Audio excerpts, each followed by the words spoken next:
అంశము ఫిలిప్పీలకు రాసిన పత్రిక 4వ అధ్యాయము 4 నుండి 7 వచనములు. ఫిలిప్పీలకు రాసిన పత్రిక 4వ అధ్యాయము 4 నుండి 7 వచనములు. ఎల్లప్పుడూ ప్రభువునందు ఆనందించుడి, మరలా చెప్పుదును ఆనందించుడి. మీ సహనమును సకల జనులకు తెలియబడనీయుడి. ప్రభువు సమీపముగా ఉన్నాడు. దేనిని గూర్చి చింతపడకుడు గాని ప్రతి విషయములోనూ ప్రార్థన విజ్ఞాపనముల చేత కృతజ్ఞతాపూర్వకముగా మీ విన్నపములు దేవునికి తెలియజేయుడి. అప్పుడు సమస్త జ్ఞానమునకు మించిన దేవుని సమాధానము యేసుక్రీస్తు వలన మీ హృదయములకును మీ తలంపులకును కావలియుండును. ఆమేన్. పరిశుద్ధుడా, మహోన్నతుడా, మీరు మాతో మాట్లాడితే మేము బ్రతుకుతాం.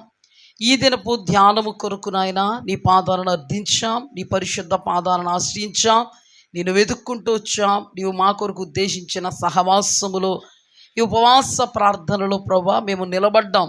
కేవలము నీ కృప వలన, శక్తి చేత కాదు, బలము చేత కాదు, నీ పరిశుద్ధాత్మ వలన మేము నిలబడ్డాం. మీ ఆత్మ వలన వినగలిగే చెవి, గ్రహించే మనస్సు మాకు ఇవ్వండి.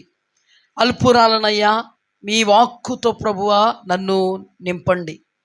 వాక్ ప్రత్యక్షత నాకు అనుగ్రహించిన దేవుడువు అయా. వాక్శక్తితో అధికారపూర్వకమైనటువంటి బోధను ప్రచురపరచడానికి అయా, నీ మాట ప్రతి హృదయంలో దూసుకుపోవడానికి, వారి హృదయంలో ఉన్నటువంటి లేదా వాక్యం ప్రకటిస్తున్న నా హృదయంలో ఉన్నటువంటి మీ వాక్యములకు విరోధమైన ప్రతి చీకటి కోణం, ప్రతి తప్పిదము, పొరపాటు మా నుండి దూరము చేయగలిగే నీ వాక్శక్తి మాలో నూరంతలుగా ఫలించుటకు సహాయం చేయండి.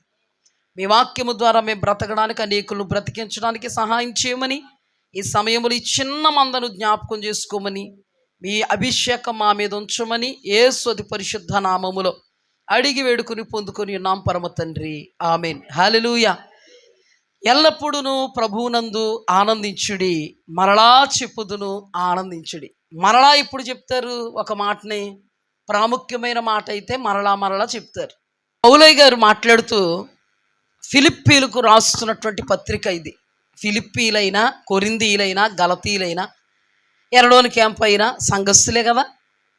ప్రతి సంఘస్థులకు ఆత్మావేశముతో పౌలయ్య గారు రాస్తున్నటువంటి మాట ఏంటంటే, ఆనందించండి, మరలా చెప్పుదును ఆనందించండి. 2 సార్లు చెప్తున్నారన్నమాట.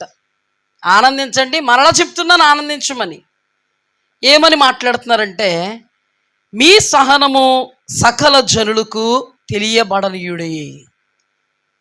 అంటే ఆనందం వచ్చినప్పుడు, సంతోషం వచ్చినప్పుడు సహనం ఎక్కడికి వెళ్ళిపోదు. ఆనందము సంతోషము మనలో ఉందంటే మనం ఉండాల్సిన విధానంగానే ఉంటాం. కొంచెం కన్నీళ్ళు వస్తేనే సహనం కొంచెం తప్పుకుంటుంది. కొంత కోపావేశం వస్తేనే సహనం కొంచెం పక్కకి వెళ్తుంది.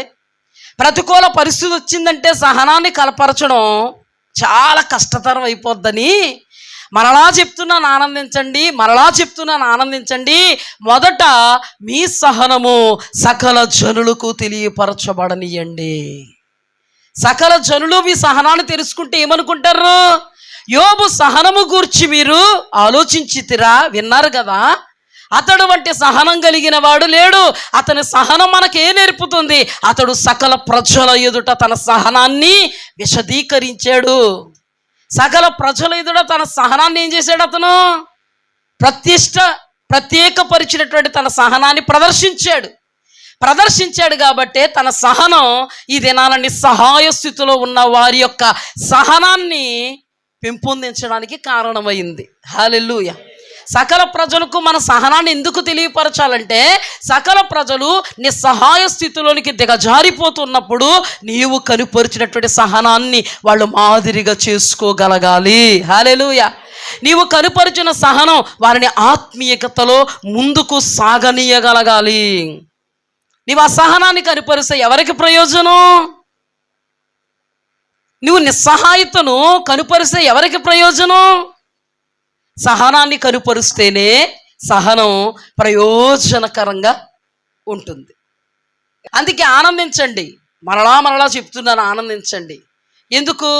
నిస్సహాయ పరిస్థితుల్లో ఆనందం ఏమైపోద్ది? కనుమరుగైపోద్ది. సహనం కనుమరుగైపోద్ది. అందుకని నేను నొక్కి ఒక్కానించి ఒక్కసారి చెప్పట్లేదు, 2 సార్లు చెప్తున్నాను. పరిశుద్ధాత్మ ఆవేశము ద్వారా చెప్తున్నాను, ఆత్మచేత నడిపింపబడుతూ చెప్తున్నాను. సంఘస్థులారా ఆనందించండి. మరలా మరలా చెప్తున్నాను, ఆనందించండి. మీ సహనము సకల జనులకు తెలియపరచబడనివ్వండి. సహనం ప్రదర్శిస్తేనే సకల జనులకు తెలుస్తుంది. సకల జనులకు అంటే ప్రపంచం అంతటికి వెళ్ళిపోయి సహనాన్ని తెలియపరచాలంటే అవ్వదు. మన సంఘస్థులు మన సహనాన్ని చూస్తే చాలు, మన దైవ సేవకులు మన సహనాన్ని చూస్తే చాలు, మన ఇంట్లో ఉన్నవాళ్ళు, వీధిలో ఉన్నవాళ్ళు, మన చుట్టాలు, బంధువులు మన సహనాన్ని చూస్తే చాలు. ఇక్కడ తర్వాత మాట ఏంటంటే, ప్రభువు సమీపంగా ఉన్నాడు. మనం ఎవరి మీద ఆధారపడుతున్నాం? ప్రభువు మీద. మనం ఎవరి మీద మనం జీవితాన్ని కట్టుకుంటున్నాం? ప్రభువు మీద. ఎవరు మన నిరీక్షణ ఆధారం? ప్రభువు. మన జీవితంలో ఈ లోకములో మనం చనిపోయి మట్టిలో కలిసిపోయినా ఈ లోకములో మన శరీరానికి మరణం ఉంది, కానీ మన ఆత్మకు మరణం లేదని మనం నమ్ముతున్నాం. ఆ ప్రభువు మీద ఆధారపడుతున్నాం. నిన్నటి దినాన మనం ధ్యానం చేసుకున్నాం. మన ప్రభు అంట ఎందుకు మన కొరకు మరణించాడు? మేలుకొని ఉన్నా పండుకొని ఉన్నా ఆయన యందు మనము జీవించడానికి, ఆయనలో మనం జీవించడానికి. ఆయన ఎవరు? విశ్వాసానికి కర్త, కొనసాగించువాడు. ఆయన ఎవరు? నిరీక్షణకు ఆధారము. ఆయన ఎవరు? కన్నీరు తుడుచువాడు. ఆయన ఎవరు? సమస్యల సుడిగుండంలోకి దిగొచ్చువాడు. ఆయన ఎవరు? నీకంతు చిక్కనటువంటి పరిస్థితులను సహితము మార్చగల దేవుడు, శక్తిమంతుడు, సర్వశక్తిమంతుడు ఆయన. అందుకే ప్రభువు సమీపముగా ఉన్నాడు. నువ్వెవరిని బట్టి బ్రతుకుతున్నావో, నీవెవరి మీద ఆధారపడుతున్నావో, ఎవరిని బట్టి ఆయన సన్నిధికి వస్తున్నావో, ఎన్ని ప్రతికూల పరిస్థితులున్నా ఆ దేవుడు చూస్తున్నాడు అని అనుకునేగా నువ్వు వస్తున్నావు. ఆ దేవుడే సమీపంగా ఉన్నాడు కాబట్టి ఆనందించు. మరలా చెప్తున్నాను, ఆనందించు. సకలమైనటువంటి ప్రజలకు నీ సహనాన్ని కనుపరుచు. ఎందుకంటే దేవుడు చెప్పుతున్న మాట. ఏ దేవుడి మీద నువ్వు ఆధారపడాలో ఆ దేవుడు చెప్తున్న మాట, ఏ దేవుడిని నువ్వు నిరీక్షణకు ఆధారంగా చేసుకోవాలో ఆ దేవుడు చెప్తున్నటువంటి మాట. దేనిని గూర్చి చింతపడకుడి. ఈ చింత వస్తేనే కదా ఇన్ని వస్తాయి మనకి. చెప్పనమ్మా, చింత వస్తే ఏమవుద్దో? ఆనందం ఎగిరిపోద్ది. ముందు చింత వస్తే ఏమవుద్దో తెలుసా? సహనం ఎగిరిపోద్ది. చింత వస్తే ఏమవుద్దో తెలుసా? ఏ ప్రభువు మీద ఆధారపడుతున్నామో ఆ ప్రభువు కానరాడు. ఏ ప్రభువు ఎలా ఉండాలని చెప్పాడో అలా ఉండలేం. ఏ ప్రభువు ఎలా నిలబడమని చెప్పాడో అలా నిలబడలేం. ఏ ప్రభువు మన మాట, మన ప్రవర్తన, మన తీరు, మన పరిస్థితులు విశ్వాస సంబంధంగా ఉండాలని చెప్పాడో ఆ ప్రభువుని మనం చూస్తూ ఉండలేం. ఇవన్నీ ఏమైపోతాయి? అడియాసలు అయిపోతాయి, దూరం అయిపోతాయి. అందుకే పౌలయ్య గారు ఆత్మావేశంతో చింతపడకుడి. ఏమని మాట్లాడుతున్నారు? చింతపడకండి, బాధపడకండి. చింతించేటువంటి పరిస్థితులు రావని నేను చెప్పలే, బాధపడేటువంటి పరిస్థితులు రావని నేను చెప్పలే, అన్నీ సజావుగా సాగిపోతాయని నేను చెప్పలే. ఒక సందర్భం వరకు నువ్వు తట్టుకోగల, తర్వాత నువ్వు తట్టుకోగలవా అని చెప్పలేను నేను. నీవు తట్టుకునేంతే నేను ఇస్తానని చెప్పాను. హల్లెలూయా. తట్టుకునేంతే నేను ఇస్తానని చెప్పినప్పుడు తట్టుకోలేకపోతున్నాను ప్రభువా నువ్వు అన్నావంటే దాని అర్థం ఏంటి? దేవుడు తప్ప తట్టుకోగలిగినంత కంటే నేను ఎక్కువ శ్రమల మీరు పెట్టను. ఇప్పుడు దేవుడు నిజాయితీపరుడు, నమ్మకస్తుడు, శక్తిమంతుడు. ఈ శక్తిమంతుడైన దేవుడు మనం తట్టుకోగలిగేటువంటి పెడతాడా? అంతకంటే ఎక్కువ పెడతాడా? నువ్వు యోబు అని ఫీల్ అయిపోతున్నావేమో నాకు తెలియదు, కానీ యోబు వంటి శ్రమ ఎవరికే రాలేదు. అంత భక్తులకి మాత్రమే పెడతాడు దేవుడు. కానీ ఇక్కడ దేవుడు అంటున్నాడు, చింతించకండి. చింతించడం వలన మీ ఎత్తు మూరణ ఎక్కువైపోదు. మత్తయి సువార్తలో చెప్పారు. పోనీ చింతించడం వల్ల నీ సమస్య వల్ల తరిగిపోద్దంటే చింతించవచ్చు. చింతించడం వల్ల నీ ఆస్తి పెరిగిపోద్దా అంటే చింతించవచ్చు. అందుకే దేవుడు అంటున్నాడు, చింతపడకుడి. దేనిని గురించి? కొన్ని విషయాల గురించి చింతించండి, కొన్ని విషయాల గురించి చింతపడకండి అనట్లే. దేనిని గూర్చి? నువ్వు మనిషిగా పుట్టినప్పుడు దేవుడు అంటే నీకేమిటో తెలియకపోయినప్పటికీ ఇప్పుడు దేవుడు అంటే నీకేంటో తెలిసినప్పటి నుంచి నువ్వు చచ్చేంత వరకు, మట్టిలో కలిసిపోయేంత వరకు నీకు చింతలు వస్తాయి. రావని నేను అన్నాను, కానీ నేననేది ఏంటంటే దేనిని బట్టి చింతపడకు. కానీ నువ్వు చేయాల్సింది ఏంటి? ప్రార్థన, విజ్ఞాపన ద్వారా కృతజ్ఞతాపూర్వకముగా నీకు చింతకు కారణమైనటువంటి విన్నపాలను దేవుని ఎదుట విన్నవించుకో. హల్లెలూయా. ఎలా విన్నవించుకో? కృతజ్ఞతాపూర్వకంగా విన్నవించుకో. ఏమండి, కృతజ్ఞతాపూర్వకంగా విన్నవించుకోవడానికి దేవుడు మాకేం చేయలేదండి బాబు అనేవాళ్ళు ఎవరు ఉండరు. ఏమండి, దేవుడు మమ్మల్ని ఎప్పుడు స్వస్థపరచలేదండి అనేవాళ్ళు ఎవరన్నా ఉన్నారా సంఘంలో? దేవుడు ఎప్పుడు మాకు మేలు చేయలేదండి అన్నవాళ్ళు ఉన్నారా? దేవుడు ఎప్పుడు కూడా చచ్చే స్థితిలోంచి మమ్మల్ని లేపలేదండి అన్నవాళ్ళు ఉన్నారా? దేవుడు ఎప్పుడు కూడా మా బతుకు అప్పుడు ఎలాగ ఏడిసింది, ఇప్పుడు అలాగే ఏడిసిందండి అనేవాళ్ళు ఉన్నారా? ఈ రోజున నీ బ్రతుకుకు కారణం దేవుడు, నీ స్థితికి కారణము దేవుడు, నీ ఉనికికి చలనానికి కారణం దేవుడు. నువ్వు తింటున్నావంటే, త్రాగుతున్నావంటే, బట్ట కడుతున్నావంటే కారణము దేవాది దేవుడు మాత్రమే. హల్లెలూయా. లేకపోతే ఏ రోజు నువ్వు కరుమరుగైపోయి ఉండేదానవు, ఏ రోజో నువ్వు కష్టాల కడలలో కొట్టుకుపోయేదానవు, ఎప్పుడో శ్రమల లోయలో దిగిపోయి ఉండేదానవు. ఈ రోజుల గాఢాంధకారపు లోయలలో నుండి దేవుడు నిన్ను లేవనెత్తాడా లేదా? ఎంత చీకటి అగాధములో నుండి దేవుడు నన్ను లేపాడో. ఎన్ని అనారోగ్య పరిస్థితులు వచ్చాయో, హాస్పిటల్ పాలైపోయే పరిస్థితులు వచ్చాయో, డబ్బులు లేని పరిస్థితులు వచ్చాయో, దిక్కు లేని పరిస్థితులు వచ్చాయో, వాటన్నిటిలో నుండి నేనున్నానని దేవుడు నిన్ను కంటికి రెప్పలా కాచి కాపాడాడు. కాబట్టి ఆ శ్రమ నీకు దూరం అయిపోయింది. ఈ రోజున నీవు దాన్ని అనుభవించట్లేదు. హల్లెలూయా. అవన్నీ మన జీవితంలో పొంగి పొర్లిపోయాయి. నీ శక్తి వలన, నీ బలం వలన, నీ సామర్థ్యం వలన, నీ ధన బలం వలన కాదు. నువ్వు నిస్సహాయకుడివే. నీ వలన ఏది జరగదు. జరిగిందంటే ఎవరి వలన జరిగిందో తెలుసా? నీవు అనుదినము సేవిస్తున్నటువంటి సర్వోన్నతుడైన దేవుని వలన జరిగింది. హల్లెలూయా. మరి ఇప్పుడు చెప్పండి, ఇన్ని చింతలలో నుండి, ఇన్ని చేకులలో నుండి మనల్ని విడిపించిన దేవుడును స్తుతిస్తూ, ఆ రోజున పరిస్థితిని జ్ఞాపకం చేసుకుంటూ దేవుని పాదాల ఎదుట ఈ చింతలో నుండి కూడా నన్ను లేవనెత్తగల శక్తిమంతుడా నీకు స్తోత్రం అంటూ, ఏ విషయంలో నీకు చింత కలిగిందో, బాధ కలిగిందో, సమస్య కలిగిందో, ఇరుకు కలిగిందో, ఇబ్బంది కలిగిందో నీ దేవుడు నాతో చెప్పొద్దనట్లేదు. నీ దేవుడు అంటున్నాడు కృతజ్ఞతాపూర్వకంగా చెప్పు. విశ్వాసఘాతకురాలుగా ఉండొద్దు, విశ్వాసఘాతకుడిగా ఉండొద్దు.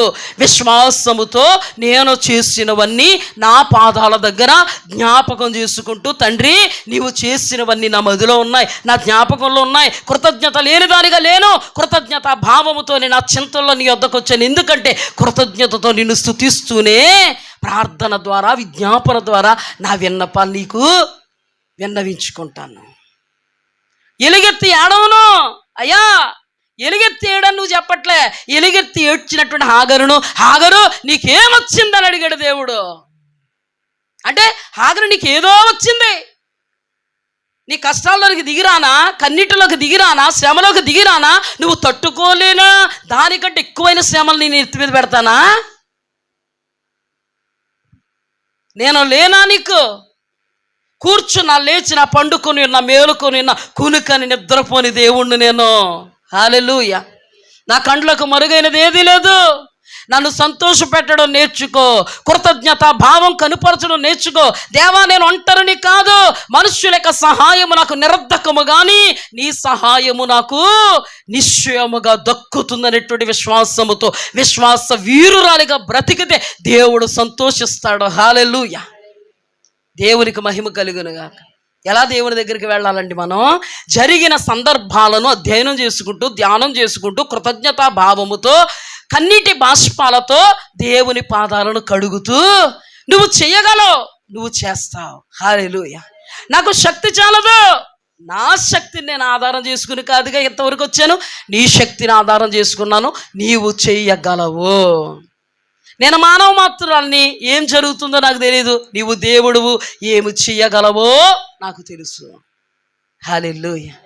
నీ మీద నేను ఆధారపడ్డాను దేవా అని కృతజ్ఞతా భావముతో మనం దేవుడి సన్నిధిలో ఏం చేయాలి?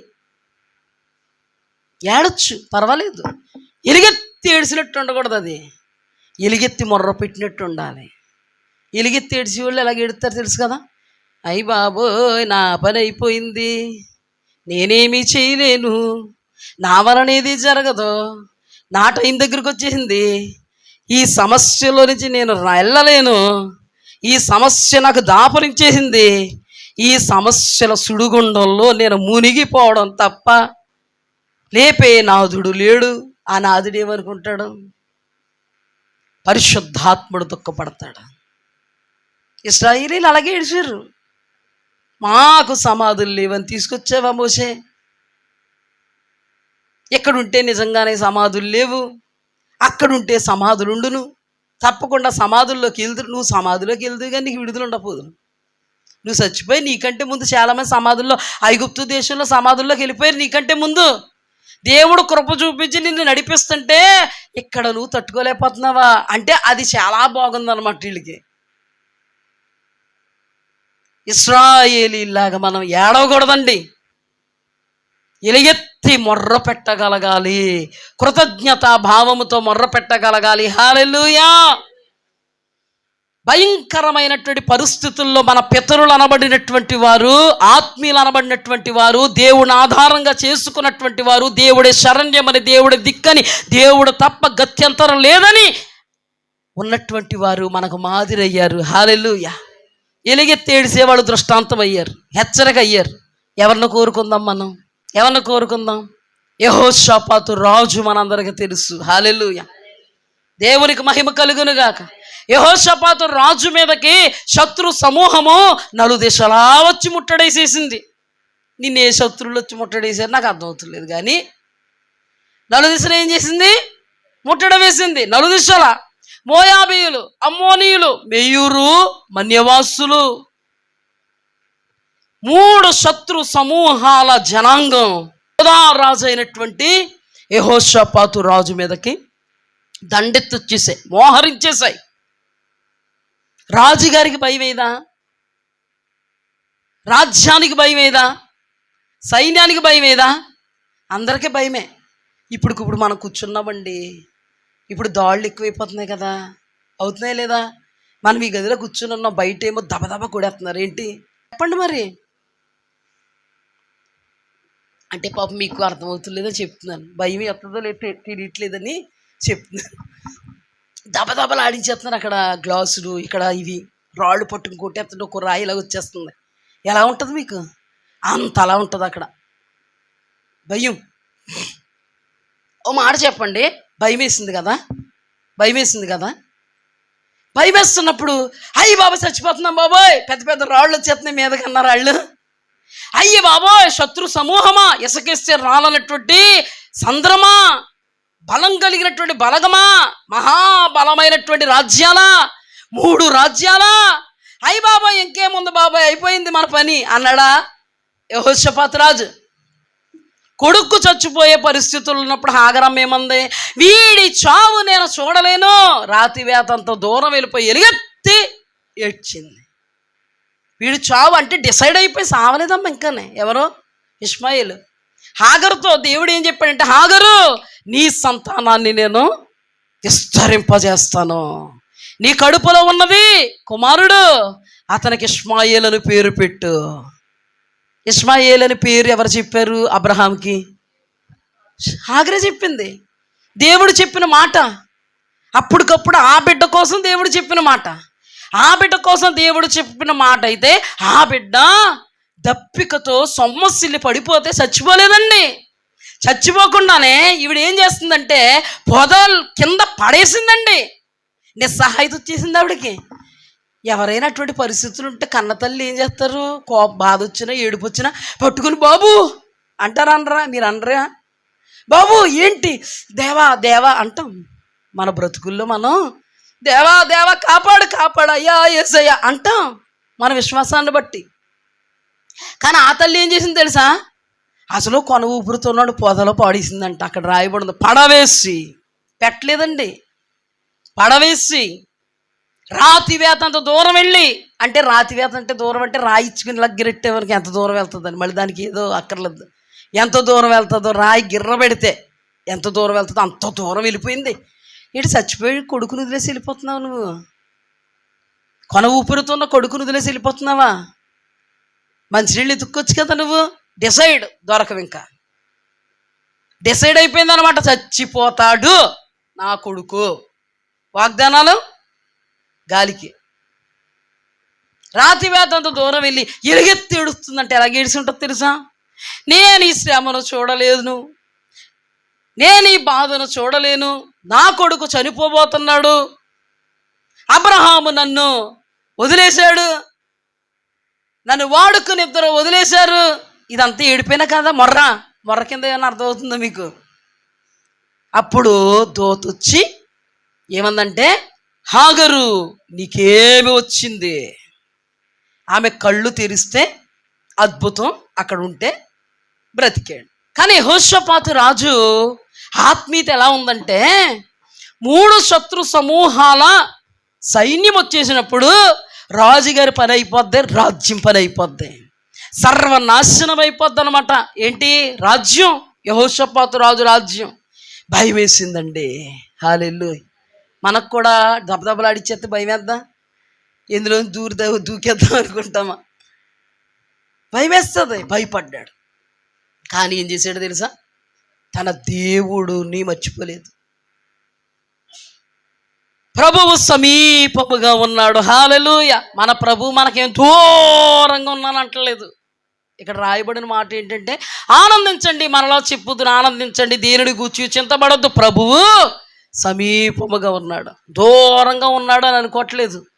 అంటే మీ అర్థంలో దూరంగా పరలోకంలో ఉన్నాడని అనుకుంటారేమో, కానీ ఆయన సమీపంగానే మన మధ్యలోనే ఉన్నారు. అప్పుడు ధైర్యం తెచ్చుకున్నాడు. ధైర్యం తెచ్చుకుని యోధావారులను అందరికీ చాటింపేస్తున్నాడు. అందరూ గోని పట్టు కట్టుకోండి, బూడిద పూసుకోండి, మనందరము మన దేవుడు పాదాలు పట్టుకుందాం, కృతజ్ఞతతో మొర్రపెడదాం. ఇది చింతించవలసిన విషయమే. అయినను ఈ చింతలో మనల్ని జ్ఞాపకం చేసుకుని చింతను సంతోషమునకు మార్చగలిగేటువంటి దేవుడు పాదాలు పట్టుకుందాం. ఎంతవరకు మనల్ని, మన పితరుల్ని ఈ దేశానికి నడిపించినటువంటి దేవుడు ఇప్పుడు ఈ దేశములో నుండి మనల్ని పారద్రోలాలని ఆ దేశస్తులు వస్తే ఆ దేశస్తుల చేతికి మనల్ని అప్పగిస్తాడా? ఒక దినాన మోయాబీయులు, అమ్మోనీయులు, మెయోనీయులు అనబడినటువంటి వారిని మనం వదిలేసి వచ్చేసాం. ఎందుకంటే ఆ మార్గంలో వస్తూ ఉన్నప్పుడు మోయాబీయులతో, అమ్మోనీయులతో, మెయోనోను మన్యవాసులతో మనం యుద్ధం చేసి వాళ్ళని చంపిరాలే.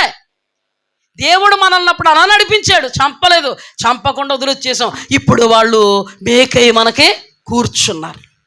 ఈ రోజున దేవుడు ఈ దేశాన్ని మనకు స్వాస్థ్యముగా ఇచ్చి వాళ్ళని యుద్ధం చేయొద్దని చెప్పి వాళ్ళతో మనల్ని ఇక్కడ తీసుకొచ్చినప్పుడు వాళ్ళే మన మీదకు ఇప్పుడు యుద్ధానికి వచ్చి మన దేవుడు మనకు వాగ్దానంగా ఇచ్చినటువంటి ఈ దేశాన్ని వారు స్వతంత్రించుకోవడానికి మన దేవుడు అవకాశం ఇస్తాడా వాళ్ళకి?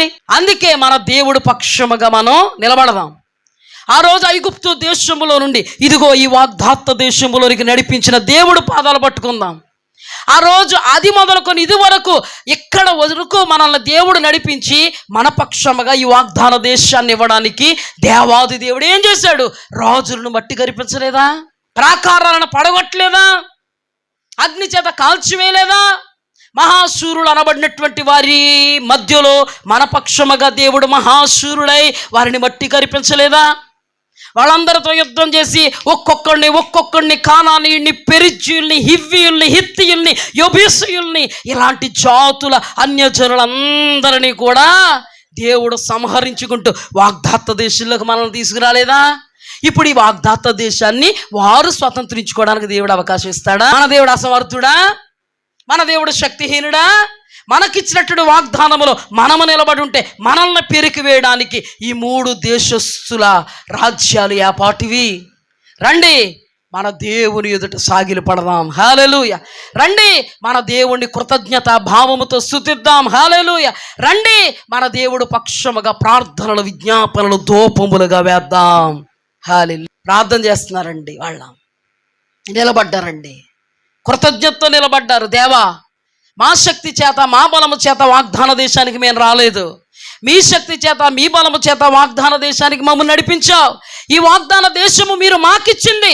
ఈ వాగ్దానములో నుండి మమ్మల్ని పెళ్ళగించాలని వచ్చినటువంటి ఈ 3 రాజ్యాల పక్షముగా నీవు యుద్ధము చేయగలిగే సమర్థుడు. మాకు శక్తి చాలదు, మాకు బలము చాలదు, మా పక్షముగా ఉన్నవాడవు నీవు. హల్లెలూయా. క్రైస్తవ జీవితానికి, ఆత్మీయుడుకు సరైనటువంటి ప్రార్థన ఇదే. హల్లెలూయా. శక్తి చాలదు, నీకే శక్తి, నువ్వే కదా ఇచ్చా వాగ్దాన దేశాన్ని. ఈ వాగ్దాన దేశములో నుండి మమ్మల్ని పికిలించడానికి 3 రాజ్యాలు మా మీదకు దండెత్తి వచ్చి మోహరించును. మా పక్షముగా ఉన్న నీవు శూరుడవు, మా పక్షముగా ఉన్న నీవు బలమైన వాడవు. మేము బలీనులమే, మేము శక్తిహీనులమే, మేము మానవ మాత్రులమే, మా వలనేది జరగదు తండ్రి. శక్తి చేతనైనా బలము చేతనైనా కాదు, నీ ద్వారా ఇది జరుగుననే విశ్వాసం మాకుంది. ఎందుకంటే కృతజ్ఞతతో మిమ్మల్ని మేము వేడుకుంటున్నాం. ఇంతకు మునుపు మా పక్షము గుండి వాగ్దాన దేశంలోకి నడిపించిన నీకు కృతజ్ఞతా స్తోత్రాలు. ఇక ముందు ఈ వాగ్దాత దేశంలో నుండి మమ్మల్ని ఎవడు కదపజాలడు, కదపగలిగేటువంటి పరిస్థితిని నీవు మాకు ఇచ్చేవాడవు కాదు. హల్లెలూయా. కృతజ్ఞతాభావముతో ప్రార్థన చేశారండి. దేనిని గూర్చి చింతపడకుడు, కానీ ఏం చేయాలి? ప్రార్థనా విజ్ఞాపనముల ద్వారా కృతజ్ఞతాపూర్వకముగా మీ విన్నపము, ఏ విన్నపము? మీకు చింతను కలిగించేటువంటి విన్నపము, మీకు చీకును కలిగించేటువంటి విన్నపము, మీకు కష్టాన్ని కలిగించేటువంటి విన్నపము, మీకు నష్టాన్ని కలిగించినటువంటి విన్నపము, మీకు ఇరుకును, ఇబ్బందును, వ్యాధిని, బాధను కలిగించేటువంటి విన్నపము, రుగ్మతల పాలు చేస్తున్నటువంటి విన్నపము, లేమి అనబడేటువంటి విన్నపము. కృతజ్ఞతతో దేవుడి దగ్గర పెట్టి ఆ రోజున చేసావు, ఈ రోజున చేయగలం. నా జీవితంలో చేసావు, సంఘస్థుల జీవితంలో చేసావు, మా పితరుల జీవితంలో చేసావు, నువ్వు చేయగలవు. నీకు అసాధ్యమైనది లేదు, నాకు అసాధ్యమే, నా పితరులకు అసాధ్యమే, ఇంతవరకు సాక్ష్యాలు చెప్పిన నా తోటి సహోదరులకు అసాధ్యమే. వాళ్ళ వలన జరగలే, నా పితరుల వలన జరగలే, ఈ రోజు నా వల్ల కూడా జరగదయ్యా, నేను అసమర్థుణ్ణి, నీ వలన జరుగును. హల్లెలూయా. నీవు జరిగించగలవాడవు, నేను ఎరుగుదును. ఈ వాగ్దానాన్ని నెరవేర్చు, ఈ వాగ్దానంలో నిలబెట్టు. ఈ వాగ్దానాన్ని దొంగిలించాలని దొంగోడు వచ్చాడు శత్రు రూపంలో. నీకు దేవుడు ఇచ్చినటువంటి వాగ్దానాన్ని దొంగిలించేటువంటి దొంగోడు వస్తాడు. వాడి దగ్గర ఎలుగెత్తి ఆడక దొరికిపోతావు. ఎలుగెత్తి మొర్రపెట్టు, వాడు నీకు దొరుకుతాడు. హల్లెలూయా. దేవునికి మహిమ కలుగునుగా. ఏం జరిగిందో తెలుసా? అద్భుతంగా ప్రభువు మాట్లాడుతున్నాడండి. యెహోషాపాతు రాజా, యోధా వారలారా, మీరు భయపడవద్దు. యుద్ధము చేయవలసినటువంటి నిమిత్తం మీకు లేదు. యుద్ధ పంక్తులు తీర్చి నిలబడండి. యుద్ధము నాదే. హల్లెలూయా. నేనే యుద్ధం చేస్తా. దేవుడు యుద్ధం చేస్తే అద్భుతం అవుతుంది. దేవుడు యుద్ధం చేస్తే ఆశ్చర్య మహాశ్చర్య సూచక క్రియ అవుతుంది. దేవుడు యుద్ధం చేస్తే నీవు ప్రకటించే గొప్ప సాక్ష్యం అవుద్ది. హల్లెలూయా. ఏం చేశారో తెలుసా? కృతజ్ఞతతోనే దేవుడు స్తుతించడానికి లేచారండి. కృతజ్ఞతతో గాయకులను పెట్టాడు, మ్యూజికల్ ఇన్స్ట్రుమెంట్స్ వాయించే వాళ్ళు పెట్టారు. అద్భుతంగా గాన ప్రతిగానాలు జరుగుతున్నాయి. దేవుని ఆర్భాటముతో కేకలు వేసుకుంటూ దేవుడిని స్తుతించడం ప్రారంభించారు. దేవుడు అద్భుతం చేయడం ప్రారంభించాడు. హల్లెలూయా. మోయాబీయులు, అమ్మోనీయులు, మెయోనీయులు ముగ్గురులో ఒకరినొకరు చంపుకుని చచ్చిపోయారు. ముగ్గురు వచ్చారు ఆటలతో పాటలతో. రే, ఒక్కడ వెళ్తే జయిస్తామో జయించమో తెలదు కానీ రా, ముగ్గురు వెళ్దాం. ముగ్గురు వెళ్తే ఎలా ఉంటుంది? ఆరోగ్యమే మహాభాగ్యం అన్నారు కదా, ఐక్యతే మహా గొప్ప భాగ్యం కదా. అందుకని సహోదరుల ఐక్యత కలిగి ఉంటే ఎంత మేలు, ఎంత మనోహరం. దేవుని బిడ్డలకు తెలదు ఈ మేలు. ఎవరికి తెలుసు? అన్యులకు తెలుసు. దేవుని ప్రజల మీదకి ఐక్యతతో వస్తున్నారు. ఒక్కడినైతే వాడు గెలుస్తాడు కానీ ముగ్గురిని గెలవలేడు. నిజమే, ఒక్కడినైతే గెలవగలమేమో మాకు తెలియదు కానీ ముగ్గురిని గెలవగలేం. కానీ మా దేవుడు ఉంటే ముగ్గురెట్టి 30 మంది, 30 మంది, 300 మంది, 300 మంది, 3000 మంది, 3 లక్షల మంది లెక్కింప సఖ్యము కానటువంటి సమూహాన్ని తన్ని తరుముతాడు మా దేవుడు. హల్లెలూయా. ఎందుకంటే మా దేవుడు శూరుడు, మా దేవుడు బలవంతుడు, మా దేవుడు శక్తివంతుడు. మేము ఎవరిని నమ్ముకున్నాం? సైన్యములకు అధిపతిగా యెహోవాను నమ్ముకున్నాం. వాగ్దానం ఇచ్చి నెరవేర్చగల శక్తిమంతుడిని నమ్ముకున్నాం. ప్రార్థన ఆలకించగల దేవుణ్ణి నమ్ముకున్నాం. ప్రార్థనకు మొర్రకు చెవి యొగ్గగలిగేటువంటి అద్భుతాలు చేయగలిగే అతీతుడైనటువంటి దేవుణ్ణి మనం నమ్ముకున్నాం. హల్లెలూయా. ఈ అతీతుడైన దేవుడు ఏం చేశాడు? అతీతమైన కార్యం చేశాడు. కంటికి కనబడదు, చెవికి వినబడదు, హృదయానికి గోచరం కాదు. ముగ్గురు చట్టా పట్టాలు వేసుకొని చిన్న అడుగులతో అని వచ్చారు. ఎంత ఐక్యంతో వచ్చారండి ముగ్గురుడు. పాపం మన దేవుడు తలుచుకుంటేనండి ఏదైనా చేయగలరండి. ముగ్గురు కూడానండి చట్టా పట్టాలు వేసుకురండి ఓహో ఆహా అంట వచ్చారండి. ముగ్గురులోని భేదాలు వచ్చేసాయి. మొట్టమొదటిగా ముగ్గురులో రాలేదు, ఇద్దరు కలిపి ఒకడిని వేసేద్దాం అనుకున్నారు. ఆ భేదం వచ్చింది. ఇద్దరు కలిసి ఒకడిని వేసేద్దామంటే ఇంకెంతమంది ఉంటారు? ఇద్దరికి భేదం వచ్చేసింది. ఒకడినొకడు వేసేసుకున్నాడు, ఇంకంతే, క్లోజ్. ఏం చేయగలడు దేవుడు? నీకంతు చిక్కని కార్యాలు చేయగలడు. నీ ఆలోచనకి అందనటువంటి కార్యాలు దేవుడు చేసి చూపగలడు. నీ ఆలోచన కాదు, నీ తలంపు కాదు, నీ ఊహ కాదు, ఉద్దేశం కాదు. కొంతమంది బుద్ధిహీనంగా దేవుడా నువ్వు ఇలాగ చెయ్యయ్యా, ఇలాగే చెయ్యయ్యా, ఇలాగ చేస్తేనే నాకు బాగుంటుందయ్యా. కొంతమంది దేవుడికి చెప్పేటువంటి మహాగనులు ఉన్నతులు. దేవుడు నువ్వు ఇలాగే చెయ్యయ్యా అని చెప్పక్కర్లేదు ఆయనకి. ఆయన ఎలా చెయ్యాలో ఆయనకి తెలుసు. భూత వర్తమాన భవిష్యత్ కాలాలు నీకు తెలియదేమో, రేపేమి సంభవించునో నీకు తెలియదేమో. దేవుడు భూత వర్తమాన భవిష్యత్తు ఎరిగినటువంటి దేవుడు. ఆయన ఎలా చేస్తే దాన్ని నువ్వు చూసి ఆనందించి అనుభవించు. నువ్వు దేవుడా నువ్వు ఇలా చేయాలని చెప్పకో, అది బుద్ధిహీనత. నువ్వు ఇలాగే చేయి ప్రవ్వా, ఈ అమ్మాయినే ఇవి ప్రవ్వా, ఈ ఉద్యోగం ఇవి ప్రవ్వా, ఈ బిజినెస్లోనే దూర్చునైనా నన్ను, ఈ మార్గం గుండానే పంపునైనా నన్ను. అంశాలు మానేస్తే కొంచెం కుదింపబడద్దు అన్నమాట ప్రార్థన. నువ్వు నిజంగా దేవుడి మీద ఆధారపడితే, దేవుడికి భూత వర్తమాన భవిష్యత్ కాలములు తెలుసని నువ్వు విశ్వసిస్తే, నీ దేవుడు ఆలోచన నీ ఆలోచన కంటే గంభీరమైనదని నీవు తలస్తే, దేవుడు నీ పక్షముగా గంభీరమైనటువంటి కార్యములు చేసి చూపుతాడు. హల్లెలూయా. నీ ఆలోచన ఎక్కడా? దేవుడు ఆలోచన ఎక్కడా? మనుష్యుని యొక్క జ్ఞానము దేవుని దృష్టికి వెర్రితనం. నీ ఆలోచన ఎక్కడ? దేవుని ఆలోచన ఎక్కడ? నువ్వు ఊరకే నిలుచుండు చూడు, ఎర్ర సముద్రం పాయలవుద్ది. నువ్వు ఊరకే నిలుచుండు చూడు, చెట్టా పట్టాలు వేసుకొని వచ్చినటువంటి 3 శత్రు సమూహాలు ఒక్కడు కూడా మిగలడు. నువ్వు ఊరికే నిలుచుండు చూడు, అద్భుతం జరుగుద్ది. దేవుడు చేసి చూపితే ఏం జరుగుద్దో తెలుసా? 3 శత్రు సమూహాలలో ఒక్కడినొక్కడు చంపుకుంటే ఒక్కడు కూడా మిగలకపోతే, వాళ్ళ మీద ఉన్నటువంటి బంగారము, రథముల మీద ఉన్న బంగారము, గుర్రపు రౌతుల మీద ఉన్న బంగారము, వాళ్ళు తెచ్చుకున్నటువంటి ఆహార పదార్థాలు, బంగార వజ్ర వైడూర్యాలు, చంద్రహారాలు, ఇవన్నీ ఒలుసుకోవడానికి 3 రోజులు పట్టింది. నువ్వు ఒకవేళ ఈ శత్రువుల మీద మాకు విజయం ఇవ్వు ప్రభువా చాలు అని అడుగుతావేమో, దేవుడు చూసుకోవలసి వస్తే శత్రువుదంతా నీ వశం చేస్తాడు. అంటే దాని అర్థం ఏంటంటే, దేవుడు చేసే దాంట్లో నీ పక్షముగా విజయం ఇస్తాడు, నీకు ఆశీర్వాదం ఇస్తాడు. నీ పక్షముగా విజయం ఇస్తాడు, నీకు మేలు చేస్తాడు. నీ పక్షముగా విజయం ఇస్తాడు, అనేకులకు మాదిరిగా నిలబెడతాడు. కావాలా వద్దా? మనకి ఏది కావాలంటే అదే పెట్టుకుని వెళ్ళిపోదామా?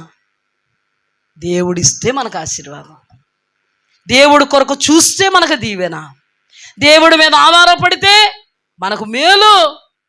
దేవుడు చేసేంతవరకు చూడగలిగేటువంటి కెపాసిటీ నీకు ఉందంటే, చూడగలిగే కెపాసిటీ నీకు ఉందంటే, ఆయన చేసిన కార్యాలు అనుభవించగలిగేటువంటి కెపాసిటీలో దేవుడిని నిలబెడతాడు. దేవునికి మహిమ కలుగునగా. ఏం జరిగింది? అద్భుతంగా ఒలుచుకుని ఇంటికి వెళ్ళారు. వాళ్ళకేనా సాధ్యం? ఆ దేవుడు మన దేవుడు కాదా? ఆ దేవుడు మన దేవుడు అయితే వాళ్ళ దేవుడు పక్షముగా ఎలా ఉన్నారో అలా మనం ఉండాలి. వాళ్ళు చింతించలేదు, వాళ్ళు భయపడ్డారు. ఆ భయములో ఎలుగెత్తి ఏడవలే, ఎలుగెత్తి మొర్రపెట్టాడు. కృతజ్ఞతతో మొర్రపెట్టారు.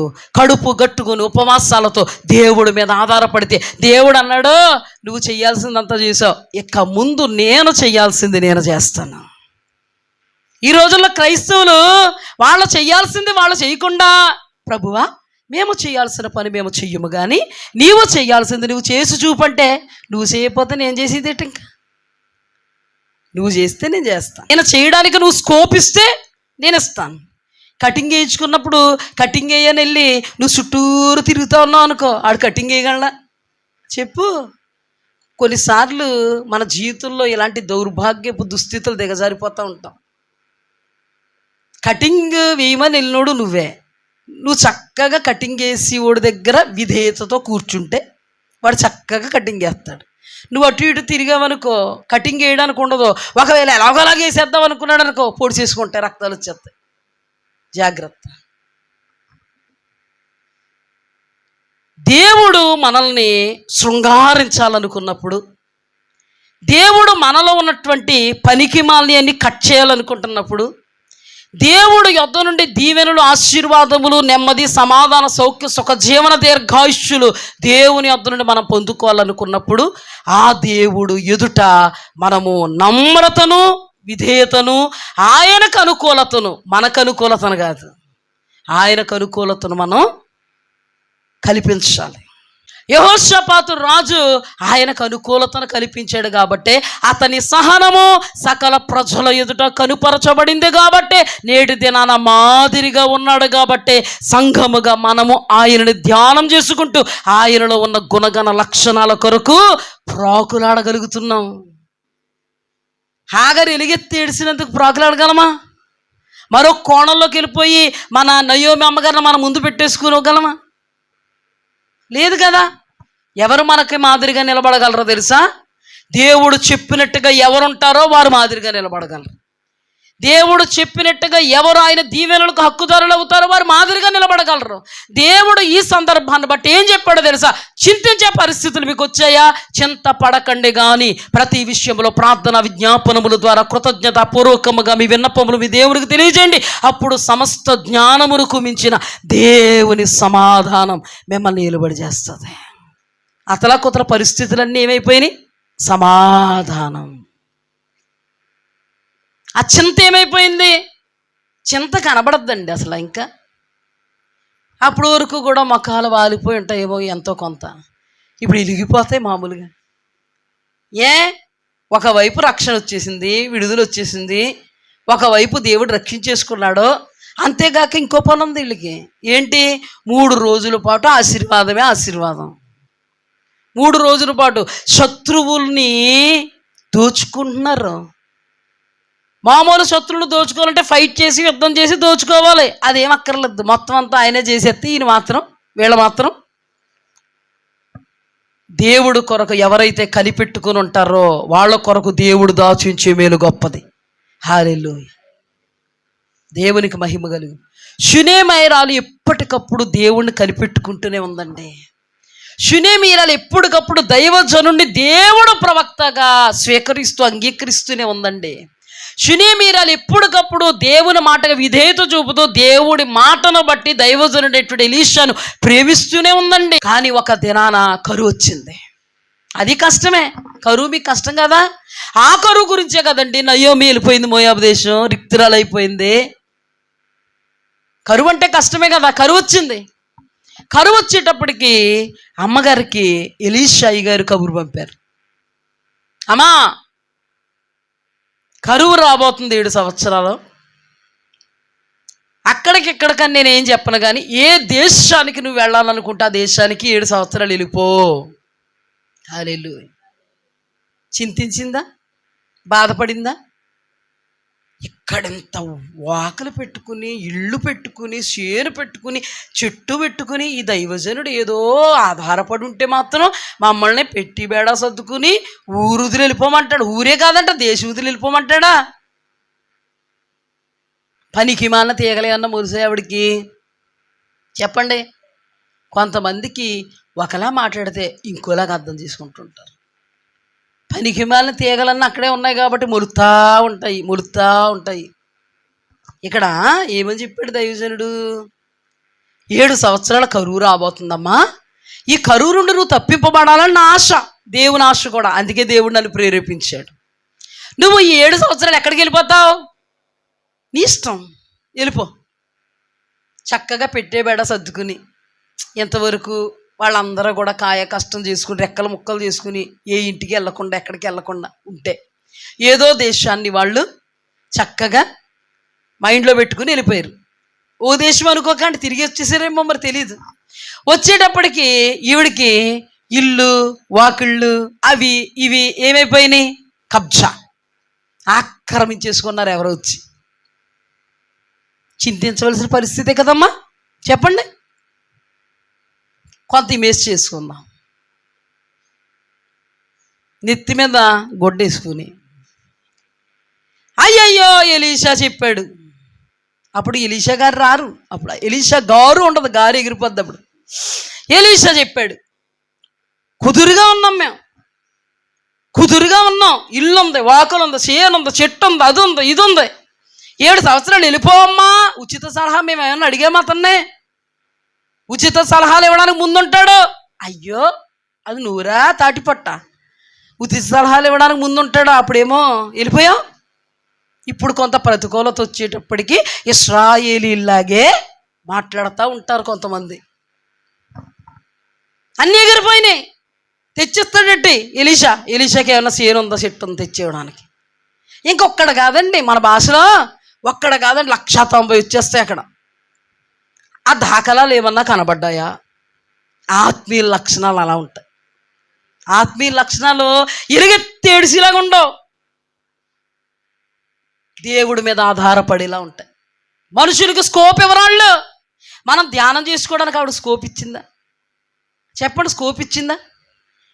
బుద్ధిహీనరాలు, బలహీనరాలు, అవిశ్వాసి, అల్ప విశ్వాసి, ఏడుత్వే అనడానికి స్కోప్ ఇచ్చింది ఆవిడ. ఆత్మాభిషేకంతో ఉంది కాబట్టి, ఆత్మలో బలంగా ఉంది కాబట్టి దైవజనుణ్ణి ఉచిత సలహాలు ఇస్తాడని నిందించలేదు. నయోమి అమ్మగారు దేవుణ్ణి నిందించేసింది, దేవుణ్ణే. ఆత్మీయ జీవితంలో లోతులు లేనటువంటి వారి యొక్క పద్ధతి, వైఖరి, పరిస్థితి ఎలా ఉంటే, ఆత్మీయత కలిగిన వారి పద్ధతి ఎలా ఉందో తెలుసా? దైవజనుడు దైవాత్మావేశముతో మమ్మల్ని వెళ్ళమన్నాడు, వచ్చాం. ఏమీ లేదు, ఏమీ లేకపోయినా సమస్తమును సమకూడి మేలు కొరకు జరిగించే దేవుడు ఉన్నాడు మాకు. హల్లెలూయా. ఎక్కడికి వెళదాం అనుకుంది? రాజుగారి దగ్గరికి వెళ్దాం అనుకుంది. ఆమెకి దేవుడు ఇచ్చిన నడిపింపు. నిన్నటి దినం మనం మాట్లాడుకున్నాం. అందుకే ప్రతి విషయానికి కూడా మనలో ఆత్మదేవుడు ఉండాలి, నడిపించాలి. లేకపోతే మనకు తెలియదు, కన్ఫ్యూజ్ అయిపోతుంది. ఇప్పుడు ఆమె ఎక్కడికి వెళ్ళిందంటే రాజుగారి దగ్గరికి ప్రయాణమై వెళుతుంది. సమస్తము చూచుచున్న దేవుడు, ఎవరైనా భూత వర్తమాన భవిష్యత్ కాలాల్లో ఉండు దేవుడు. నీకు మేలు ఎలాగా చెయ్యాలో ఆయన జ్ఞానంలో ఉంది, ఆయన కనుసైగల్లో ఉంది, ఆయన తలంపుల్లో ఉంది. అందుకని ఆయన ఏం చేశాడంటే గెహాజీ నువ్వు వెళ్ళి రాజు దగ్గరికి అన్నాడు. గెహాజీ పాపం ఏ పనిలో ఉన్నాడో తెలదా. గెహాజీకి ఆత్మలో ఏమొచ్చింది? ప్రేరణ వచ్చింది. అప్పుడు ఏం పుట్టిందో రాజుకి. అంతవరకు ఎప్పుడు అడగలేదండి రాజు గెహాజీని. ఇప్పుడు అడుగుతున్నాడు, గెహాజీ నీ యజమానుడు, నీ ఏలినవాడు, నీ దైవజనుడు అయినటువంటి ప్రవక్త అయినటువంటి ఎలీషా ఏమేమి అద్భుతాలు చేశాడో చెప్పు. హల్లెలూయా. ఎప్పుడు అడగలేదే రాజు. చాలాసార్లు కలుసుకున్నారు కానీ ఎప్పుడు అడగలేదు రాజు ఈ విషయం, ఎప్పుడు అడగలేదు. కానీ రంగం ఎవరు సిద్ధపరుస్తున్నారు అక్కడ? దేవుడు. ఎందుకు సిద్ధపరుస్తున్నాడు? నీకు మేలు చేయాలని. నువ్వు ఎలుగెత్తి ఆడకుండా ఎలుగెత్తి మొర్ర పెడితే, దేవుడి మీద ఆధారపడితే, దేవుడు నిన్ను బట్టి సంతోషించి వాగ్దానాన్ని నెరవేర్చడానికే, సమస్తమును సమకూడి మేలు కొరకు చేయడానికి. ఎందుకో తెలుసా? నీవు కూర్చున్న, లేచిన, పండుకొని నా మేలుకొన్న దేవుడికి తెలుసు నీ మాట ఎలా ఉందో, నీ ప్రవర్తన ఎలా ఉందో, నీ హృదయం దేవుడి మీద అసలు ఆధారపడి ఉందో లేదో, నీవు దేవునికి అనుకూలంగా ఉన్నావో ప్రతికూలం అయిపోయావో అన్నీ దేవుడికి తెలుసు. నీవు దేవునికి అనుకూలంగా ఉన్నావు అనేటువంటి సంకేతము దేవుడికి అందినట్టయితే దేవుడు నీ పక్షముగా బాటలు సిద్ధపరుస్తాడు, మార్గం సిద్ధపరుస్తాడు. షునేమీరాలు ఇప్పుడు అనుకూలంగా ఉందా, అననుకూలంగా ఉందా, ప్రతికూలంగా ఉందా? చెప్పండి మీరే. అనుకూలంగా ఉంటే దేవుడు ఏం చేస్తాడు? కార్యం చేస్తాడు. అననుకూలంగా ఉంటే దేవుడు ఏం చేస్తాడు? బాధపడతాడు. అనుకూలంగా ఉంది కాబట్టి కార్యం ఏం చేశాడు తెలుసా? అమ్మగారు నడుచుకుంటూ అక్కడికి వచ్చేటప్పటికి, ఏమండి మా ఎలీషయ్య గారండి చచ్చిపోయినటువంటి ఒక కుర్రోడిని బతికించారండి. చనిపోయిన కుర్రోడిని బ్రతికించేశాడా? చాలా గొప్పోడే మీ ఎలీషా. ఎన్ని సంవత్సరాలు ఉంటాయింట ఆ కుర్రోడికి? ఇదిగోనండి ఈ కుర్రాడే. ఇదిగోనండి బాబు నేను మీతో ఇంతవరకు చెప్పిన కుర్రోడు ఇతనే. ఇదిగోనండి ఆ పక్కన ఉన్న అమ్మ. ఏమండి దేవుడు గొప్పతనం, దేవుని యొక్క సంకల్పాలు, దేవుడు చేసే కార్యాలు కంటికి కనబడని, చెవికి వినబడని, హృదయానికి గోచరం కానివి. ఆ టైంలో కానీ ఆమె రాకపోతే, గెహాజీగా వెళ్ళిపోతే, ఆమె ఎవరో అబ్బాయి ఎవరో తెలియదు రాజుగారికి. చెప్పండి, ఆమె ఎవరో తెలియదు, ఆ అబ్బాయి ఎవరో తెలియదు. ఏమండి రాజుగారు 7 సంవత్సరాలుగా మేము లేవండి, మావన్నీ కబ్జా చేసేసారండి. అంటే సరే మళ్ళీ రామ్మ చూద్దాం. చూసారండి, మనకు అసలు పనులు అవుతాయండి? గవర్నమెంట్ పనులు అవుతాయా? కానీ రాజుగారు ఏమవుందరు?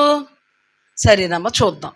ఒరే ఎవరక్కడ, ఈవిడ కేసుని రాసుకోండి అందరూ.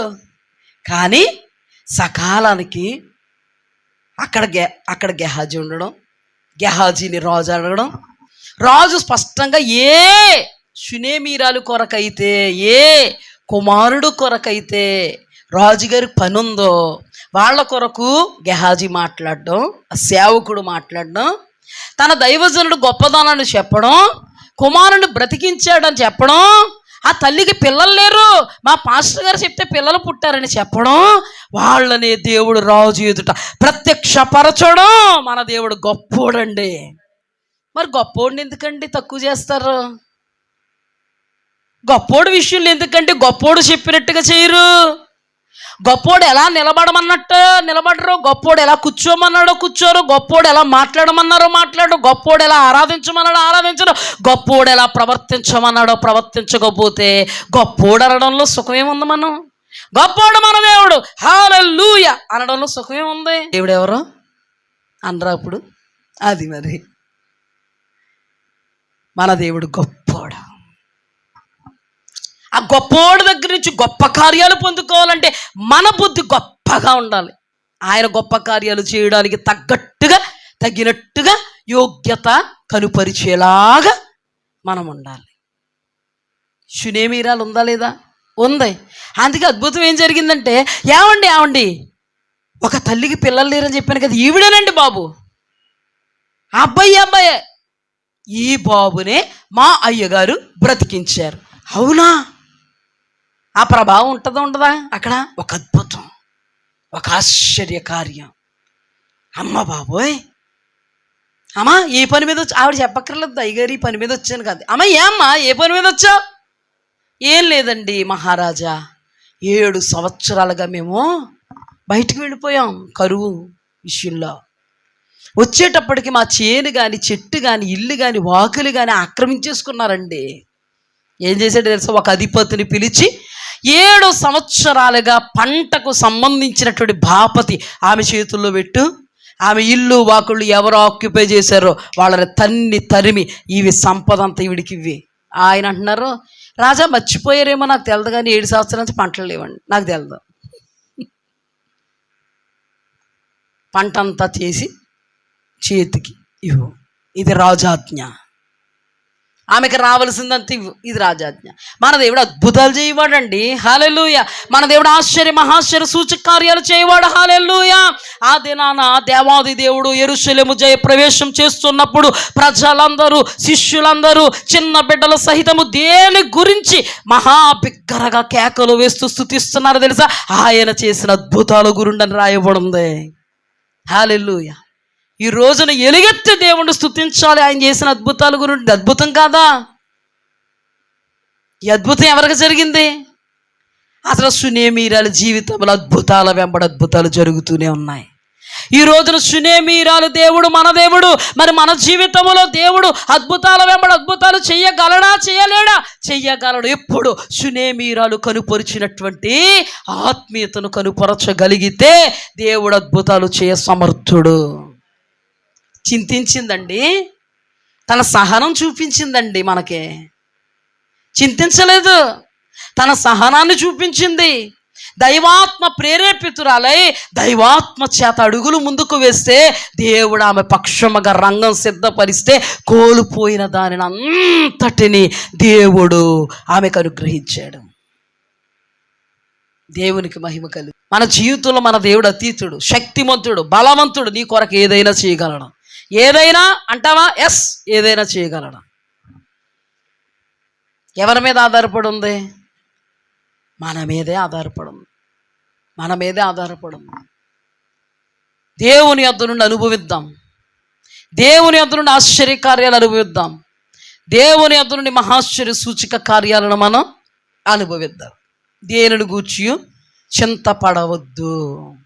సమస్తాన్ని కోల్పోయి శూన్యంగా మిగిలిపోయినటువంటి శూనేమీరాలు చింతపడినట్టుగా మనకెక్కడ కనబడదు. దుఃఖపడినట్టుగా ఎక్కడ కనబడదు. దేవుని ఆత్మను కోల్పోయినట్టుగా ఎక్కడ కనబడదు. దేవుని ఆత్మతో అడుగులు ముందుకు వేసినట్టుగా మనకి కనబడదు. దేవుని ఆత్మతో నడిచినట్టుగా మనకి కనబడద్ది. అందుకే మన జీవితంలో ఇప్పుడు కూడా చింతించే పరిస్థితులు వచ్చినప్పుడు మనం ఏం చేయకూడదు? చింతపడకూడదు. ఎందుకు పడకూడదు? నీ చింత వలన నీ సమస్య తీరుద్దా అంటే తీరదు. ఏం జరుగుద్దో తెలుసా? ఏడుస్తావు, రొంపచేద్దే, తలపోటు వచ్చేద్దే, అక్కడి నుంచి కళ్ళు ఉబ్బిపోతాయి, అక్కడి నుంచి వంట చేసుకోలేవు, అక్కడి నుంచి ఏదో టేస్ట్ తినేద్దాం అనుకుంటా, ఆకే పచ్చడి వేసుకుంటా, వేడి చేసేద్దే, ఇంకో బలహీనత వస్తుంది, అక్కడి నుంచి జ్వరం వచ్చేద్దే, జ్వరానికి ట్యాబ్లెట్ వాడతా, లోపల ఉండిపోద్ది, టైఫాయిడ్ అయిపోద్ది, కాటికి వెళ్తా, హాస్పిటల్ పాలైపోద్ది. గంగావతి వెళ్తాం, హాస్పిటల్ పాలు. బలహీనతలు ఎలా వస్తాయి? బలహీనతలు ఎలా వస్తాయి? కొని తెచ్చుకుంటే వస్తాయి. ఎక్కడ కొనుక్కున్నాను ముందు? ఎప్పుడు కొనుక్కున్నాను ముందు? దేవుని నిమిత్తం ఏడు, దేవుని నిమిత్తం మొర్రపెట్టు. మొర్రలో ఏడు. ఈ ఏడుపుకి ఆ ఏడుపుకి చాలా తేడా. ఈ ఏడుపుకి ఆ ఏడుపుకి చాలా వ్యత్యాసం ఉంది. ఏమండి, ఏడుపు అంటే రెండు ఒకటే కదండి, అలాగలాగే ఏడిసేస్తాములేండి. ఆ ఏడుపు కంటేనండి మాకు ఈ ఏడుపు మాత్రం తన్నుకుంటూ వచ్చేస్తుందండి. ఎలా? ఒక్క బకెట్ నీళ్లు లాగేస్తుంటే ఏరులై ఎలా ప్రవహిస్తాయో అలాగండి మామూలు ఏడుపు. మామూలుగా మమ్మల్ని ఎవరు ఇలా కదపక్కర్లేదండి, ఎలాగొచ్చేస్తాయి? తన్నుకుంటా. మరి మొర్ర ఎందుకు తన్నుకుంటా రాదు? ఆ మొర్ర తన్నుకుంటా రావాలంటేనండి ఇక్కడ బూస్ట్ అందుకుంటే వస్తుందండి. ఒక్కొక్కసారి అండి ఆ బలహీనత అండి ఈ బూస్ట్ను కూడా బలహీనపరిచేద్దండి. ఆ బలహీనత మేము ఇక్కడికి వస్తాం కదండి, ఇలా కూడా చప్పట్లు కొట్టలేమండి. ఏంటంటే అది తిరుగుతూ ఉంటుందండి మాకు. ఏంటి జరిగింది? ఇక్కడికి వచ్చి ఆనందంగా మీరు స్థుతి చెల్లింతారు కదండి అమ్మగారు. మీరు కూడా చాలా బలహీనంగా ఉన్న ఎప్పటి నుంచో బలహీనత అంతా పక్కన పెట్టి మరి మమ్మల్ని నడిపిస్తున్నారు. మరి మీరు బిగ్గరగా కేకలేస్తూ తింటున్నారు కానండి, మేము మాత్రమండి ఆ బలహీనతలో ఇలాగుంటాం. ఆ బలహీనత అండి ఈ బలమైనటువంటి అభిషేకాన్ని, బలమైనటువంటి ఆరాధనని, బలమైనటువంటి ఉత్సాహాన్ని మింగేస్తుందండి. ఏదో మనో దుఃఖం మనో చింతలు ఉన్నట్టు దేవుడి దగ్గర ఉన్నా కూడా మేమండి ఇలాగుంటాం. ఇలాగుంటాం. ఇలాగ ఉన్న వాళ్ళకి ఏం చెప్పాలి? ఏం చేయాలి? శరీర సంబంధమైనది ఆత్మ సంబంధమైనదని మింగనివ్వకో. ఆత్మ సంబంధమైనదే శరీర సంబంధాన్ని మింగేయాలి. అంటే ఏంటో తెలుసా? నీ చింత నీ బాధ ఇంటి దగ్గర ఉందా? ఇక్కడ కొత్త చింత పడతా, బాధపడతా ఆరాధన చేయమని కాదు. ఇక్కడ చింత అక్కడ వదిలేయి. నువ్వు ఎక్కడికి వచ్చావు? చింతించవద్దని చెప్పిన దేవుడి దగ్గరికి వచ్చావు. నీవు చింతించడం వలన నీ ఎత్తు మోరడ ఎక్కువ కాదని చెప్పిన దేవుడి దగ్గరికి వచ్చావు. దేనిని బట్టి చింతించవద్దన్న దేవుడి దగ్గరికి చింతించుకుంటా వస్తున్నావంటే నీకు తెరవుందా? మన భాషలో అచ్చ భాష తెరవరం ఉందా? చింతించొద్దని చెప్పిన దేవుడికి చింతించుకుంటూ వస్తావా? ఓ మొక్క చెప్పనా, పాపం చెయ్యవద్దని చెప్పిన దేవుడికి పాపం చేసుకుంటూ వస్తావా? పాపం చేసి వస్తే దేవుడు ఉంచుతాడా? నిన్ను త్రుంచుతాడు. మరి చింతించవద్దని చెప్పిన దేవుడికి చింతతో వస్తే నువ్వు దేవుడి దగ్గరికి చింతించొద్దు అన్న దేవుడి దగ్గర నువ్వు చింతతో వస్తావా? చెప్పు. నీ చింత మాయమైపోవాలి దేవుని వాక్యాన్ని బట్టి. నువ్వు చింతించవద్దన్నది చెప్పిన దేవుడు చింతతో వచ్చావంటే నీ శరీర సంబంధమైన చింత ఆత్మ సంబంధంగా ఎలుగెత్తి ఎలుగెత్తి మా దేవుడిని స్తుతించేటువంటి దీని అంతటిని మింగేస్తుంటే నువ్వు ఇక్కడ ఆ చింతలోనే. కొంతమంది అలా ఉండరు. చింత అక్కడ వదిలి చింతున్నా చప్పట్లు కొట్టడం మానరు. చింతున్నా నోరు మూసుకొని ఉండరు, నోరు తెరుస్తారు. చింతున్నా ఆరాధిస్తారు. చింతున్నా బాధున్నా ఆ చింత ఇలాగ ఉంచదు ఇక్కడ మనల్ని. ఆ చింత మనల్ని ఏం చేస్తుంది తెలుసా? దేవుడిని ఆరాధిస్తూ ఉన్నప్పుడు చింత పక్కన పెట్టి చింతలో తీర్చే దేవుడిని చింతలోనే ఆరాధిస్తాం. చింత పోయి ఆరాధించాం, చింతలోనే ఆరాధిస్తాం, బాధలోనే ఆరాధిస్తాం, దుఃఖంలోనే ఆరాధిస్తాం. ఎందుకు? దేవుడికి దేవదూతల ఆరాధన కంటే మనుష్యుల ఆరాధన ఇష్టం.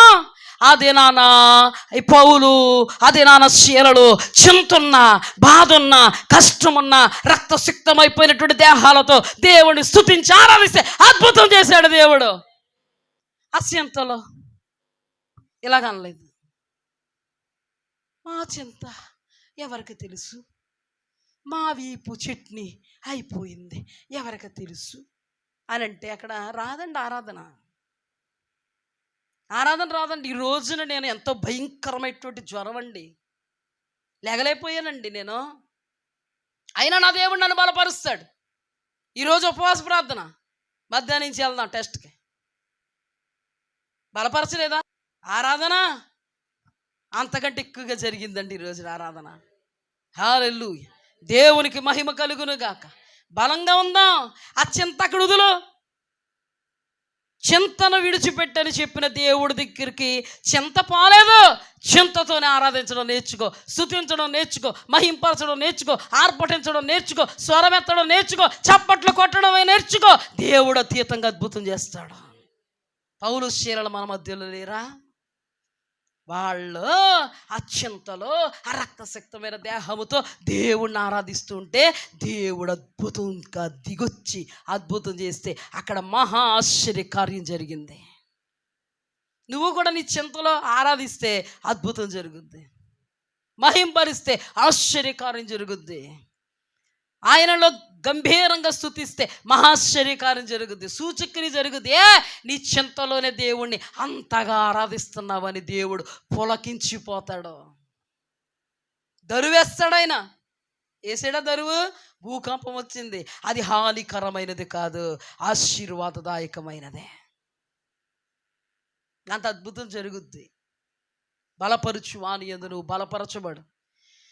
నువ్వేం బలపరుస్తావులే ప్రభువా అంటే మాత్రం ఇక్కడికి వచ్చి చింతనే అధ్యయనం చేసుకుంటూ చింతలోనే ఉండు. ఆరాధన మాత్రం రాదు నోట్లో నుంచి, చప్పట్లు అసలు రావు. కృంగిపోయినటువంటి హృదయముతో అందరు ఆరాధన చేస్తున్న కృంగుదలలో ఉంటే దేవుణ్ణి తక్కువ చేస్తున్నావని ప్రభువు మాట్లాడుతున్నాడు. ప్రభువుని ఏం చేస్తున్నావు? నువ్వు తక్కువ చేస్తున్నావు. నీ చింత కంటే గొప్పోడా కదా ప్రభువు? నీ సమస్య కంటే గొప్పోడా కదా ప్రభువు? అలాంటి ఆఫ్టర్ ఆల్ సమస్య కోసం దేవుడి సన్నిధికి వచ్చి ఆరాధించడం మానేస్తావా? కొంతమంది అయితే ఆరాధనే మానేసి ప్రబుద్ధులు ఉన్నారు చింతలో. ఎందులో? చింతలో. 2వ రాజుల గ్రంథం 19వ అధ్యాయం 15వ వచనం. యెహోవా సన్నిధిని ఇట్లని ప్రార్థన చేశాను. యెహోవా, కెరూబుల మధ్య నివసించుచున్న ఇశ్రాయేలీయుల దేవా, భూమి ఆకాశములను కలుగు చేసిన అద్వితీయ దేవా, నీవు లోకమందున్న సకల రాజ్యములకు దేవుడు అయినావు. యెహోవా, చెవియొగ్గి ఆలకించుము. యెహోవా, కన్నులు తెరిచి దృష్టించుము. జీవము గల దేవుడువైన నిన్ను దూషించుటకై సన్హెరీబు పంపిన వాని మాటలు చెవిరిబెట్టుము. యెహోవా, అష్షూరు రాజులు ఆ జనములను వారి దేశాలను పాడు చేసి వారి దేవతలను అగ్నిలో వేసినది నిజమే.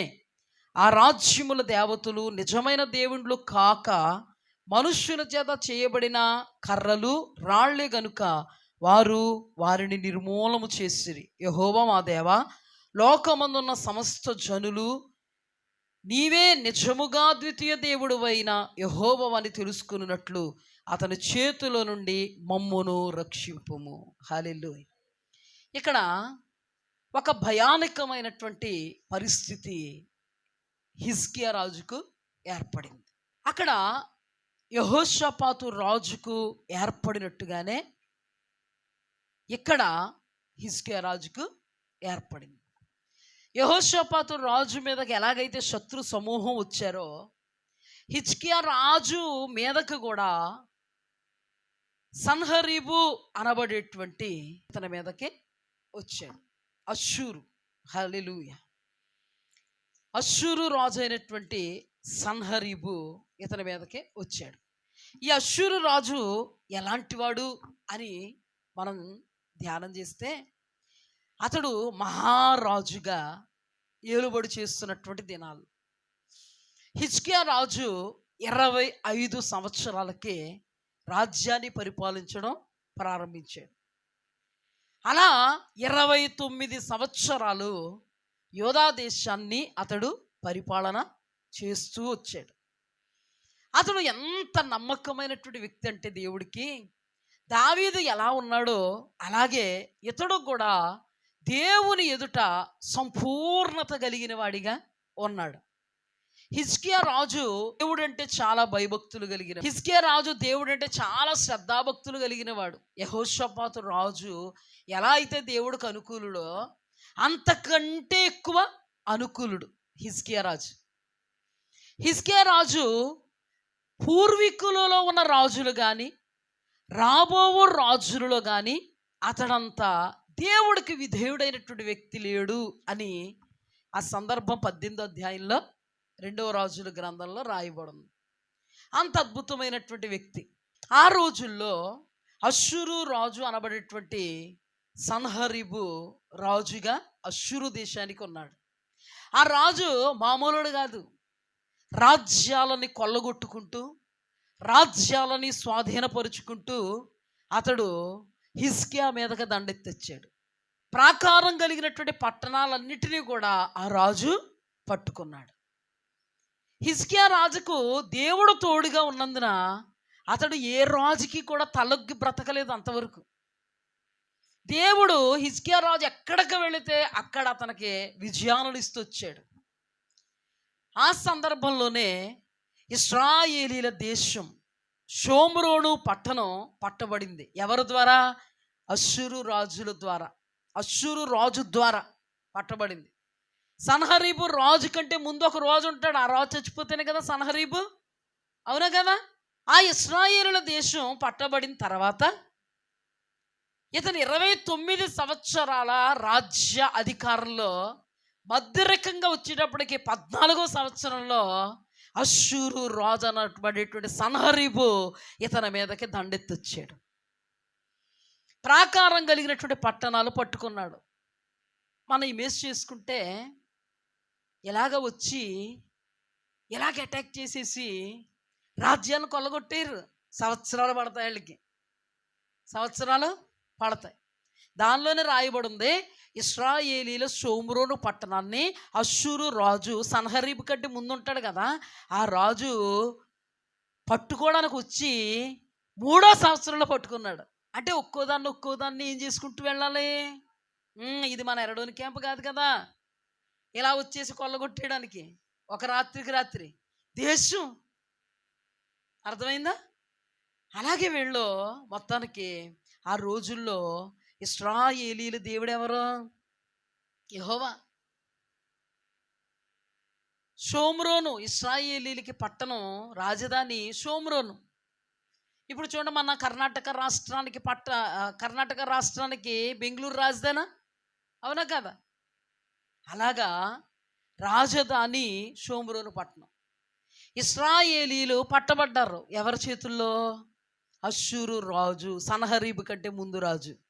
ఆ తర్వాత సన్హరీబు వచ్చిన తర్వాత హిజ్కియా రాజు ఏలుబడి చేస్తున్నప్పుడు 14వ సంవత్సరములో ముట్టడి వేసి ప్రాకారం కలిగిన పట్టణాలన్నిటినీ పట్టుకున్నాడు.